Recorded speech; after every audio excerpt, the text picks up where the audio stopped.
Hello tout le monde, j'espère que vous allez bien.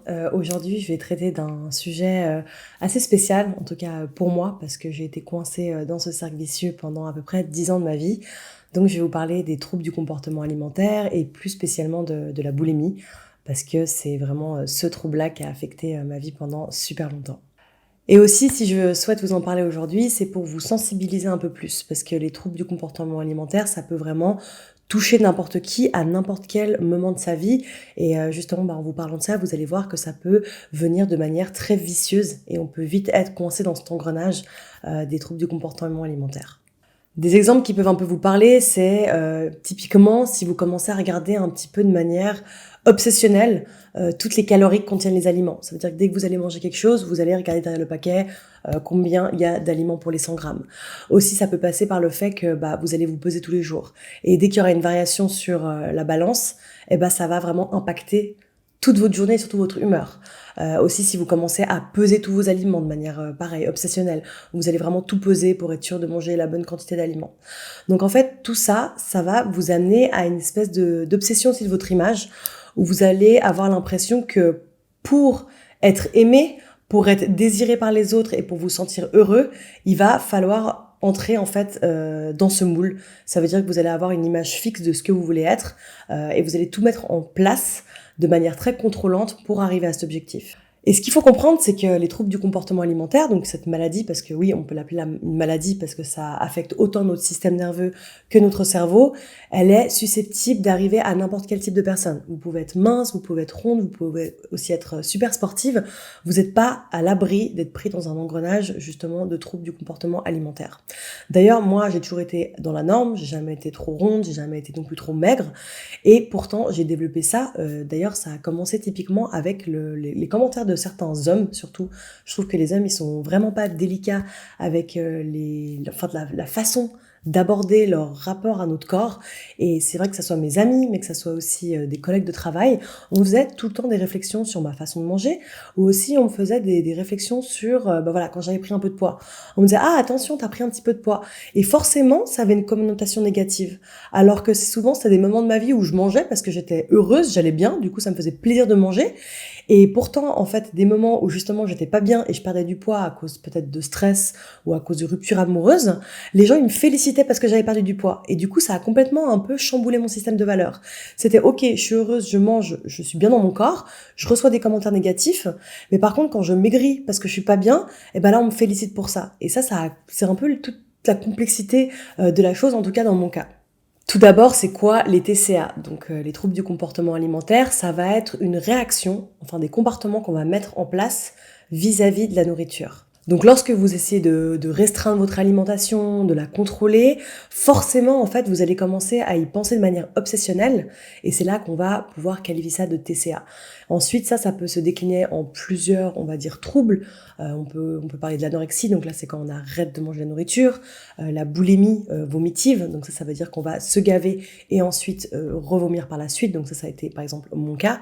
Il y a aussi l'hyperphagie, donc c'est comme la boulimie, juste que les gens ne se font pas vomir, ils vont juste se gaver, mais ils vont pas forcément avoir ce besoin d'aller vomir après. Et il y a aussi par exemple l'orthorexie. L'orthorexie, c'est le fait d'avoir une obsession sur l'alimentation saine, mais du coup ça devient complètement maladif et obsessionnel. Et en fait, tous ces troubles, à force, ils peuvent avoir des résultats, enfin des conséquences très graves, autant sur la santé physique que la santé mentale. Les différentes causes des troubles du comportement alimentaire, tout d'abord, donc ça va être les facteurs, on va dire, biologiques et générationnels. Par exemple, moi, il y a quelques années, j'ai compris que, par exemple, ma grand-mère, elle avait toute sa vie eu énormément de problèmes avec son corps. Elle s'est toujours trouvée grosse, elle s'est toujours trouvée pas belle, etc. Ma mère, c'était pareil, et c'est un petit peu comme si moi, en fait, si j'étais la conséquence de toutes ces générations et que je m'en prenais plein la gueule avec justement ma boulimie en fait, que par exemple ma grand-mère et ma mère n'ont pas eu. Donc voilà, c'est typiquement un exemple de cause transgénérationnelle, on peut appeler ça comme ça. Ensuite, il y a aussi les facteurs psychologiques, donc une personne peut-être qui aura une personnalité ou qui aura des émotions fortes, elle aura une tendance à se réfugier dans la nourriture. Moi, je sais très bien que, par exemple, lorsque j'étais stressée, aussi lorsque j'étais contrariée, frustrée, j'avais tendance à me ruer sur la nourriture et me gaver parce que c'était un peu ma zone de confort, c'était mon petit cocon, je me sentais bien à l'intérieur et surtout j'étais réconfortée. C'était un moment où je me sentais en fait réconfortée et je pouvais aussi me couper de la réalité extérieure. Ensuite, il y a aussi les causes, on va dire, socio-culturelles. Donc ça peut autant être la famille que la société elle-même. Par exemple, moi, mon père, il a toujours eu un peu un problème avec les filles rondes. Je pourrais même un peu le qualifier de grossophobe. Il a souvent eu des remarques très déplacées, je trouve. Et du coup, bah moi, en fait, dès que je prenais un petit peu de poids, bah bien sûr, je me recevais les remarques de mon père, t'es trop grosse, etc. Donc ça a énormément affecté mon développement vis-à-vis de l'image que j'avais de mon corps. Et aussi, bah, comme j'ai grandi dans les années 2000, c'était une période où il y avait énormément le culte de la maigreur. Donc bien sûr, bah, ça a clairement aussi impacté bah, l'image que j'avais de moi. Et je me trouvais toujours trop ronde, trop formée, etc. par rapport aux standards de beauté qui étaient actuels à l'époque. Et il y a beaucoup de gens aussi qui développent justement des troubles du comportement alimentaire pour faire face à l'ennui, faire face au stress, aussi affronter certaines émotions un peu intenses. Ça peut aussi être à cause de traumatismes du passé. Et en fait, là, on va s'enfermer un petit peu dans cette petite bulle avec nos petits secrets. Et en fait, de cette manière, bah, on se coupe complètement de la réalité et on reste enfermé en fait dans cette solitude face à nos problèmes. En fait, on développe une espèce de petite voix intérieure qui arrête pas de nous assaillir de pensées négatives et qui disent qu'on doit avoir un contrôle total en fait sur notre poids, mais aussi sur notre alimentation. Et en fait, à force, bah ça crée une relation complètement dysfonctionnelle avec l'image qu'on a de soi, mais aussi avec la nourriture et de la manière dont on s'alimente. Maintenant, je vais vous parler un petit peu donc moi, de mon expérience, de mon histoire vis-à-vis de mon trouble du comportement alimentaire. Moi, ça a commencé, en vrai, même si je me faisais pas vomir ni rien, à se développer vers mes 16 ans. J'avais deux copines, deux de mes meilleures amies qui étaient vraiment voilà, très fines, corps de mannequin. Et c'est bête, mais en fait, d'avoir constamment le commentaire de gens autour de moi qui disaient waouh, tes meilleures amies, elles sont tellement bien foutues, elles ont tellement un beau corps, etc. Bah moi, quand je me regardais dans le miroir, bah j'avais l'impression d'être répugnante. Je me trouvais grosse, je me trouvais pas belle, et je sais que ça a énormément en fait bah, impacté l'image que j'avais de moi. Donc voilà, j'ai commencé par juste essayer d'arrêter de manger, une sorte un peu d'anorexie où voilà, je me forçais un peu à pas manger. Et ensuite, plus tard, on va dire vers mes 20 ans, j'ai commencé là un stage dans la restauration parce que je faisais une école hôtelière et là j'étais constamment face à la nourriture. Donc là j'ai développé en fait de l'hyperphagie, c'est que je mangeais sans m'arrêter du matin au soir. C'était dès qu'il y avait un macaron qui traînait sur le plan de travail, je le mangeais. Ensuite le soir on devait remballer tous les fromages du plateau de fromage. Je tapais constamment dans le fromage, donc j'ai pris environ 10 kilos en un mois ou deux. Non, il me semble que c'était un mois. Donc ça a énormément été un choc pour moi parce que j'avais 20 ans. Donc avant 20 ans, en général, on ne prend pas de poids. Donc c'est vrai que j'avais tellement l'habitude de manger ce que je voulais sans prendre de poids. Donc ça a été assez compliqué pour moi à gérer. Après ça, du coup, j'ai commencé à comprendre comment je pouvais réussir à me faire vomir. Donc là, voilà, là, ça a été un peu la porte ouverte à n'importe quoi. Je me souviens qu'à cette époque-là, je mangeais vraiment de tout, hein. Je pouvais passer du sucré au salé, de nouveau au sucré. Je sais aussi que je buvais énormément de lait, parce que le lait, ça me permettait justement de pouvoir vomir plus facilement. Et voilà, aussi en dehors de tout l'aspect nourriture, il y avait aussi l'aspect financier qui était important. C'est que moi, je dépensais énormément d'argent pour subvenir à mes crises de boulimie. Ça veut dire que voilà, à cette époque-là, j'étais étudiante, j'avais pas forcément beaucoup d'argent, mais c'était tellement en fait un comportement obsessionnel que en fait c'est vraiment comme une junkie. En fait, j'étais vraiment une droguée et il y a des moments quand j'avais ce manque de nourriture, et j'allais dans un magasin. Des fois, je dépensais peut-être 20-30 € par jour juste pour m'acheter des cornflakes, des petits pains, du lait, aussi du salé. Enfin bref, ça passait vraiment par tout le spectre de la nourriture.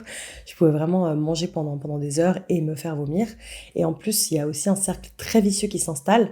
C'est que en fait, quand on fait des crises de boulimie, notre estomac il s'agrandit. Et vu qu'on régurgite tout, en fait, une heure après, on meurt de faim. Et du coup, quand on meurt de faim, on fait quoi? On se rempiffre. Donc là, j'étais arrivée dans un cercle où je me faisais environ vomir 5 fois par jour. Et vraiment, ça m'a fait peur parce que j'ai l'impression que j'allais jamais pouvoir sortir de ce cercle vicieux. J'ai l'impression que ça allait vraiment rester toute ma vie. Et même, j'avais regardé des commentaires de personnes qui ont souffert de boulimie jusqu'à l'âge de 80 ans. Et moi, vraiment, dans ma tête, c'était OK, tu vas jamais réussir à sortir de ce cercle vicieux. C'est beaucoup trop violent. T'as vraiment plus de contrôle dessus. Donc voilà, c'est mort. Aussi, j'avais pris l'habitude super malsaine de me peser tous les jours. Donc, dès qu'il y avait 100 grammes qui, qui changeaient en fait de jour en jour, ça me faisait complètement péter un câble. Ça impactait beaucoup mon état émotionnel de la journée. Ça pouvait vraiment me bousiller une journée complète. Aussi, il y avait le fait que voilà, dès que je me regardais devant le miroir et que je regardais mon corps, mais je me détestais profondément. Même des fois, ça m'arrivait de pleurer en fait en me prenant mon ventre, en me prenant les poignées d'amour, etc. Donc j'étais vraiment en fait dans une souffrance assez intense. En plus, c'est une période où justement j'en parlais à personne, donc je gardais en fait ce secret pour moi. Et je suis vraiment restée dans cette souffrance pendant pas mal d'années, hein. On va dire que ça a bien été 5 ans de ma vie, même 6 ans de ma vie, avant que je commence à en parler à des gens autour de moi.